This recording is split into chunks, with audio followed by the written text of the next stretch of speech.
ओम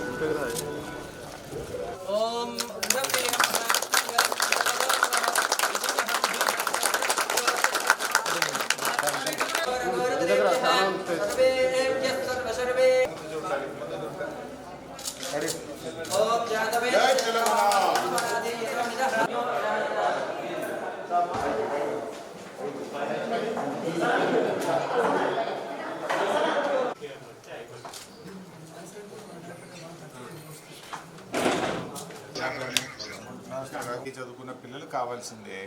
స్థలదాతలకు ఇస్తే కొంచెం రెండు మాకు పరిష్కారం అవుతాయి. ఒకటి బాబు ఈ ఫ్యాన్ ఆఫ్ చేయను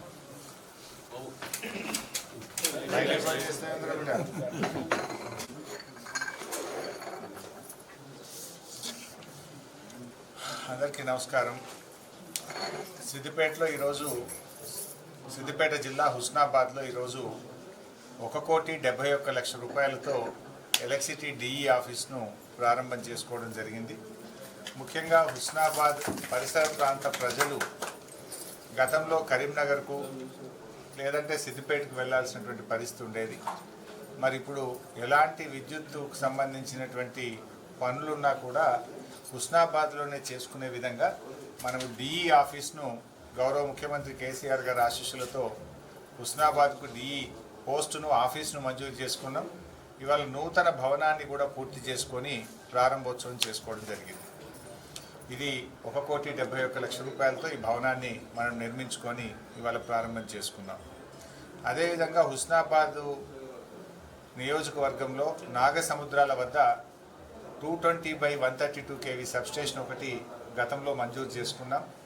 దాని పనులు దాదాపు పూర్తి కావస్తూ ఉన్నాయి. 50 కోట్ల రూపాయలతో నిర్మిస్తున్నటువంటి ఈ 220/132 kV సబ్స్టేషన్ను మార్చి 31వ తేదీలోగా పూర్తి చేసి ప్రజలకు అందుబాటులో తీసుకురావాలని చెప్పి ట్రాన్స్కో సిఎండి ప్రభాకర్ రావు గారిని, అదేవిధంగా ఎస్పీడీసీఎల్ సిఎండి రఘుమారెడ్డి గారికి ఇప్పుడే ఫోన్లో ఆదేశించడం జరిగింది. ఈ మార్చి 31లోగా 50 కోట్లతో నిర్మిస్తున్న ఈ 220/132 kVని హుస్నాబాద్ ప్రాంత ప్రజలకు అందుబాటులోకి తీసుకొస్తాం. అదేవిధంగా నూతనంగా నిర్మిస్తున్నటువంటి 2 సబ్స్టేషన్స్ రామవరం సబ్స్టేషన్ పనులు, సీసీపల్లి సబ్స్టేషన్ పనులను వేగంగా పూర్తి చేయాలని చెప్పి అధికారులను ఆదేశించాం. రామవరం మార్చి 31వ తేదీ కల్లా పూర్తి చేసి మరి రామవరం ప్రాంత ప్రజలకు అందుబాటులోకి తీసుకొస్తాం. కోహెడ మండలం సీసీపల్లి సబ్స్టేషన్ పనులు ఇంకా ప్రారంభం కాలేదు. వాటిని యుద్ధ ప్రాతిపదికన పూర్తి చేసి పనులు ప్రారంభించి పూర్తి చేయాలని చెప్పి కూడా మా ఎలక్ట్రిసిటీ ఎస్సీ గారు వారికి ఆదేశం ఇవ్వడం జరిగింది. ముఖ్యంగా ఇలా కేంద్ర ప్రభుత్వం బడ్జెట్లో రైతులకు ఏమైనా మేలు చేస్తుందని మనందరం ఎదురు చూసాం. కానీ కేంద్ర ప్రభుత్వ వైఖరి ఎట్లా ఉందంటే రైతుల మీద భారం వేస్తూ ఉందే తప్ప రైతులకు మేలు చేసింది అయితే లేదు.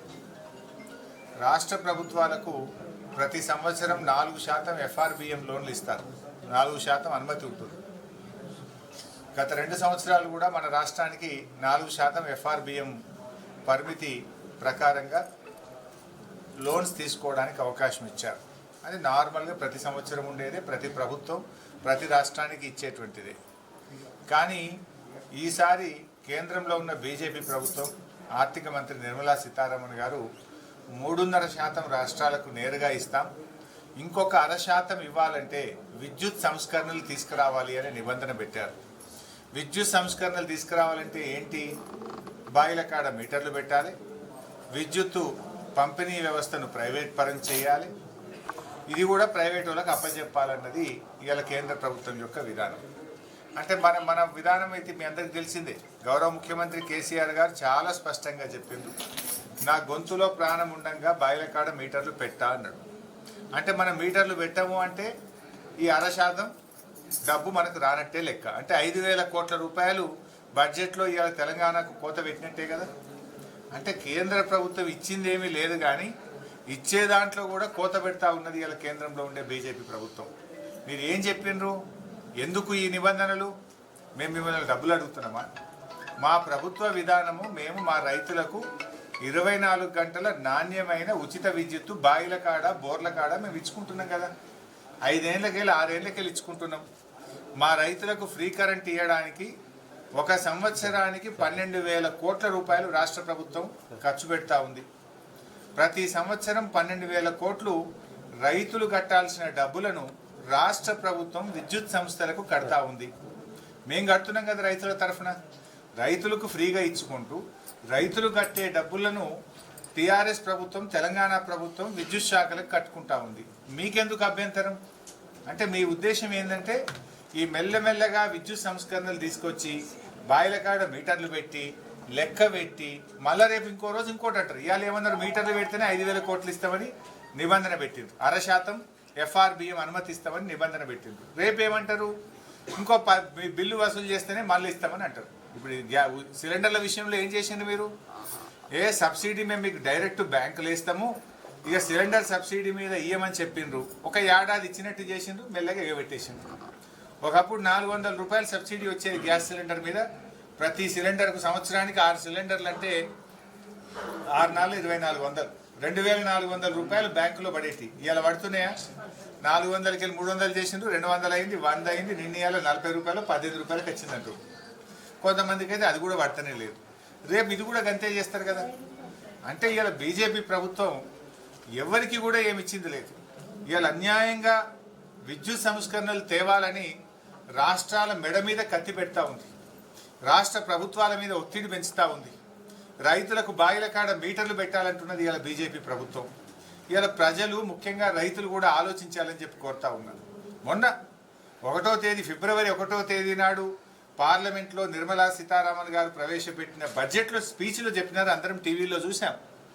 మీ రాష్ట్రాలకు ఇచ్చే 4%లో 3.5% షరతులు లేకుండా ఇస్తాం, ఒక 0.5% మాత్రం ఈ సంవత్సరం విద్యుత్ సంస్కరణలు అమలు చేస్తేనే ఇస్తాము అన్నారు. విద్యుత్ సంస్కరణలు అమలు చేయడం అంటే బాయిల కాడ మీటర్లు పెట్టడమే, రైతుల దగ్గర ముక్కుపిండి వసూలు చేయడమే, విద్యుత్ పంపిణీని ప్రైవేట్ పరం చేయడమే. అంటే మీ విధానం ఏందన్నట్టు? రైతులకు మీటర్లు పెట్టడమే మీ విధానం. మరి ఇవాళ రైతులు కూడా ఆలోచించారు. మొన్న బడ్జెట్లో ఏమిచ్చిండ్రు మీరు? FCIకి కోత పెట్టిండ్రు. ఏదైతే ధాన్యం సేకరిస్తుందో FCI, కేంద్ర ప్రభుత్వ సంస్థ, దానికి ఇచ్చే సబ్సిడీలో దాదాపు 40,000 కోట్ల రూపాయలు కోత పెట్టేసిండ్రు.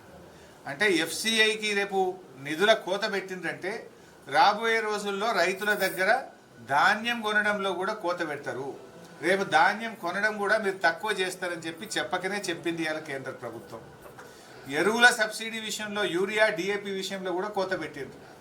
రాష్ట్రాలకు ఇచ్చేటువంటి ఎరువులను ఇవాళ రేపు ధరలు పెరుగుతాయి రైతులకు ఇచ్చే. ఇంకా ఘోరం ఏంటంటే వాళ్ళు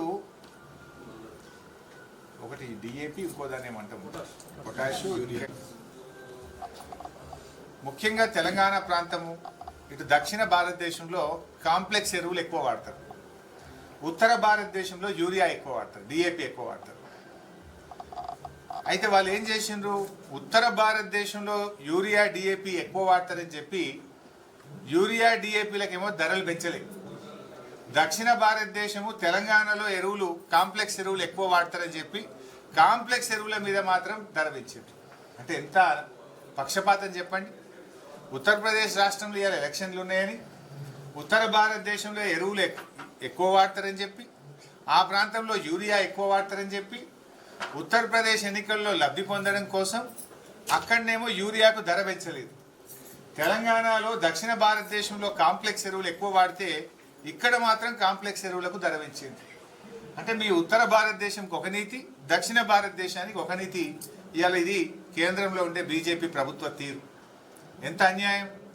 తెలంగాణకు అలాటైన యూరియా రేట్స్ కూడా మొత్తం యూపీకి మళ్ళీ ఇచ్చింది. ఇప్పుడు ఆడ ఎలక్షన్లు ఉన్నాయని దానికి ధర తక్కువ ఉంటుంది కనుక, దానికి ధర పెంచలేదు కనుక, ఇటు దక్షిణ భారతదేశానికి, తెలంగాణ ప్రాంతానికి అలాటైనటువంటి యూరియాను మొత్తం ఉత్తరప్రదేశ్కు, ఉత్తర భారతదేశానికి ఇవాళ మళ్లించకపోతా ఉన్నారు.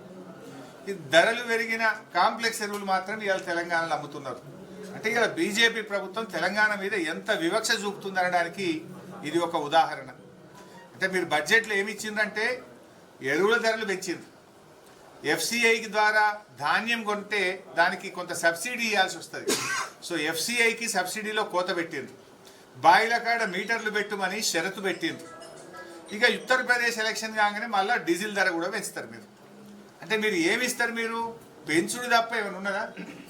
అయితే సబ్సిడీల్లో కోత, ధరలు పెంచుడు, ఎరువుల ధర పెంచిండ్రు, గ్యాస్ సిలిండర్ ధర పెంచిండ్రు, రేపు మాపు ఉత్తరప్రదేశ్ ఎలక్షన్ కాగానే మళ్ళీ పెట్రోల్ డీజిల్ ధర పెంచుతారు.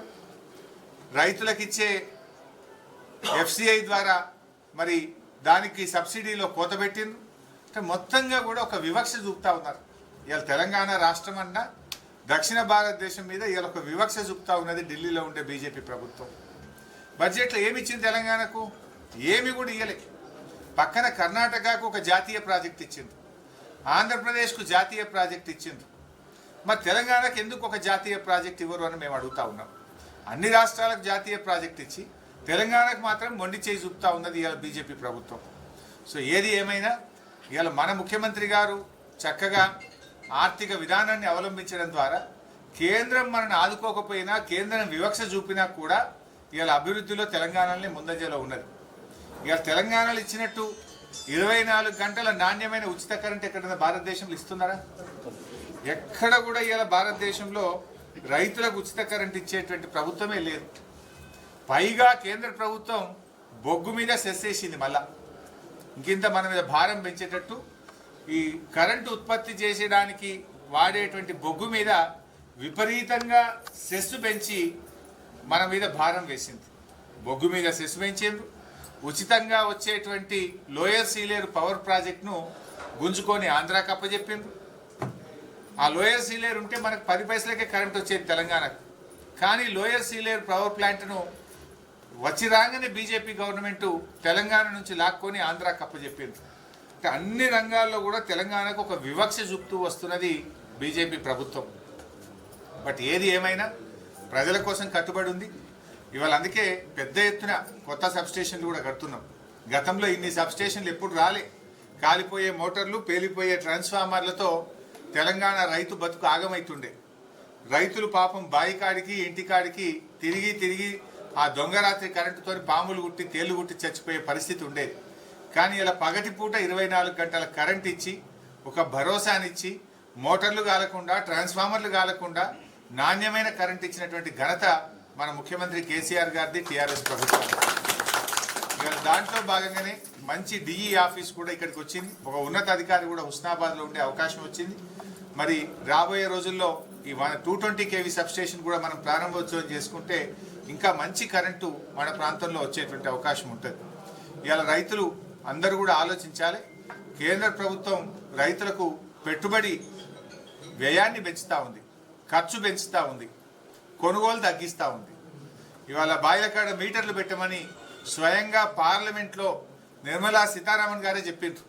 మీకు 0.5% డబ్బులు విద్యుత్ సంస్కరణలు చేస్తేనే ఇస్తాము అంటున్నారు. మన పక్క రాష్ట్రం ఆంధ్రప్రదేశ్లో జగన్మోహన్ రెడ్డి గారు ఆల్రెడీ విద్యుత్ సంస్కరణలు చేస్తున్నాడు, ఆయన ఒప్పుకున్నాడు. శ్రీకాకుళం జిల్లాలో బాయిలకాడ మీటర్లు పెడుతూనే ఉన్నాడు.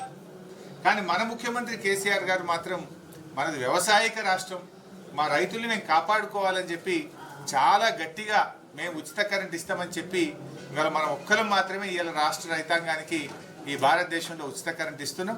ఈ యొక్క బీజేపీ నైజాన్ని టీఆర్ఎస్ కార్యకర్తలు కూడా ప్రజల్లోకి తీసుకుపోవాలి. ప్రజాప్రతినిధులు కూడా ప్రజలకు అర్థమయ్యేటట్టు చెప్పాలి. రైతులందరికీ గుండె గుండెకు కూడా తెలియజేయాలని చెప్పి కూడా నేను ఈ సందర్భంగా కోరుతున్నాను.